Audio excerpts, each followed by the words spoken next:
राज्यातील पूरबाधित शेतकऱ्यांच्या मदतीसाठी ऊस उत्पादक शेतकऱ्यांकडून आता प्रतिटन 5 रुपये आणि मुख्यमंत्री सहाय्यता निधीसाठी प्रतिटन 10 रुपये कपात करण्याचा निर्णय घेण्यात आलेला आहे।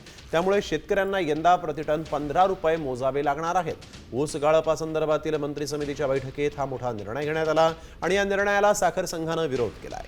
तर शेतकऱ्यांच्या खिशावर दरोडा टाकला जात असल्याची टीका विरोधकांनी केली आहे। मात्र विरोधक गैरसमज पसरवले जात असल्याचं मंत्री विखे पाटलांनी म्हटलेलं आहे। म्हणजे आता ऑलरेडी शेतकरी अडचणीत आहे, तो अडचणीतनं त्याच्यावर परत हादीबार लावून हा या ठिकाणी शेतकऱ्यावर दरोडा टाकण्याचा प्रयत्न, पुरामुळे असेल, अतिवृष्टीमुळे असेल किंवा एकूण शेतीचा खर्च परवडत नाही अशा परिस्थितीत असताना पुन्हा त्याच्याच खिशात हात घालून पैसे काढण्याचा हा प्रकार मला वाटतंय सरकारचा दिवाळीखोरीकडे गेलेल्याचा हा संकेत आहे।